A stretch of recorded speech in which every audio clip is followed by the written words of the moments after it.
ನಮಸ್ಕಾರ ಗೆಳೆಯರೆ, ತಮಗೆಲ್ರಿಗೂ ಪ್ರಚಾ ಇನ್ಫೋ ಚಾನೆಲ್ಗೆ ಸ್ವಾಗತ. ಸೊ ಗೆಳೆಯರೆ, ಫೈನಲಿ ಇಂಡಿಯನ್ ಏರ್ಫೋರ್ಸ್ಗೆ ಸಂಬಂಧಪಟ್ಟಂತ ಎರಡು ಸಂತೋಷದ ಸುದ್ದಿಯು ಹೊರಬಂದಿದೆ.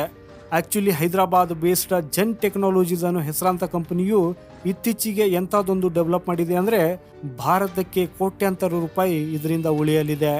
ಆಕ್ಚುಲಿ ಈ ಕಂಪನಿ ಒಂದು ಪೂರ್ಣ ಪ್ರಮಾಣದ ಫುಲ್ ಫ್ಲೆಜ್ ಹಾಗೂ ಫ್ಲಾಗ್ಶಿಪ್ ಟ್ರೈನಿಂಗ್ ಸೊಲ್ಯೂಷನ್ ಅನ್ನ ಮಾಡುತ್ತಿದೆ. ಈ ಕಂಪನಿ ಎಂಥ ಒಂದು ಸ್ಟಿಮ್ಯುಲೇಟರ್ ಅನ್ನ ಮಾಡುತ್ತಿದೆ ಅಂದರೆ ಇದು ಪೂರ್ತಿ ಕಾಂಪ್ರಿಹೆನ್ಸಿವ್ ಟ್ರೈನಿಂಗ್ ಸಿಮ್ಯುಲೇಟರ್ನ ಅಟ್ಮಾಸ್ಫಿಯರ್ ಅನ್ನ ತಗೊಂಡು ಬರ್ತದೆ. ಇದರಲ್ಲಿ ವಾರ್ಶಿಪ್ ಕ್ರೂ, ಫೈಟರ್ ಜೆಟ್ ಪೈಲಟ್ಸ್ರನ್ನ ಪ್ರತಿಯೊಂದು ವರ್ಸ್ಟ್ ಸಿಚುವೇಶನ್ ಅನ್ನ ಗಮನದಲ್ಲಿಟ್ಟುಕೊಂಡು ಎಲ್ಲರನ್ನ ಟ್ರೈನಿಂಗ್ ಕೊಡಲಾಗುವುದು. ಈ ಅಡ್ವಾನ್ಸ್ಡ್ ಸ್ಟಿಮ್ಯುಲೇಟರ್ ಒಂದು ಪೂರ್ತಿ ರೀತಿಯ ರಿಯಲಿಸ್ಟಿಕ್ ಟ್ರೈನಿಂಗ್ನ ಎನ್ವೈರ್ಮೆಂಟ್ ಅನ್ನ ಕ್ರಿಯೇಟ್ ಮಾಡ್ತದೆ ಅನ್ನೋದು ಕಂಪ್ನಿಯವರ ಭರವಸೆಯಾಗಿದೆ.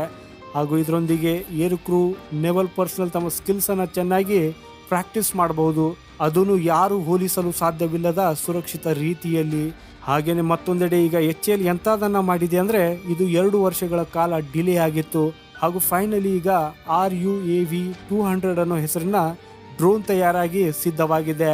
ಫೈನಲಿ ಇದರ ಅಸೆಂಬ್ಲಿ ಶುರುವಾಗಿದ್ದು. ಇದು ಬಹಳಷ್ಟು ವೆಲ್ ನೋನ್ ಡ್ರೋನ್ ಆಗಿದೆ, ಯಾಕಂದ್ರೆ ಇದರ ಹೋಲ್ಡಿಂಗ್ ಕೆಪಾಸಿಟಿ ಬಹಳಷ್ಟು ಹೈ ಇದೆ. ಇದರ ಮ್ಯಾಕ್ಸಿಮಮ್ ಟೇಕ್ ಆಫ್ ತೂಕ 200 kg ಇದೆ. 3 ಗಂಟೆಗಳ ಕಾಲ ಈ ಡ್ರೋನ್ ಹಾರಾಟ ಮಾಡಬಲ್ಲದು. ಪೇಲೋಡ್ನ ಕೆಪಾಸಿಟಿ 40 kg ಇದೆ. ಹಾಗೂ ಶತ್ರು ಪ್ರದೇಶಗಳಿಗೆ ಇದು 400 ಕಿಲೋಮೀಟರ್ ವರೆಗೂ ಹೋಗಬಹುದು.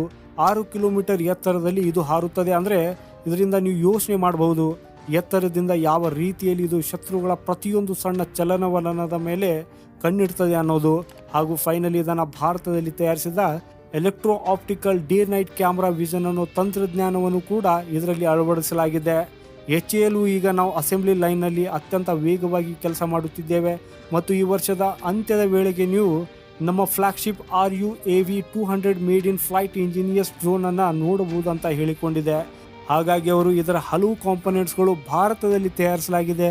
ಹಾಗೂ ಈಗ ನಮ್ಮ ಗಡಿ ಪ್ರದೇಶಗಳಲ್ಲಿ ಎಕ್ಸ್ಟ್ರೀಮ್ ಆಲ್ಟಿಟ್ಯೂಡಲ್ಲಿ ಈ ವರ್ಷದ ಅಂತ್ಯದ ವೇಳೆಗೆ ಸಂಪೂರ್ಣವಾಗಿ ಸಿದ್ಧವಾಗಲಿದೆ ಅನ್ನೋ ಸಂಪೂರ್ಣ ಭರವಸೆ ನೀಡಿದ್ದಾರೆ.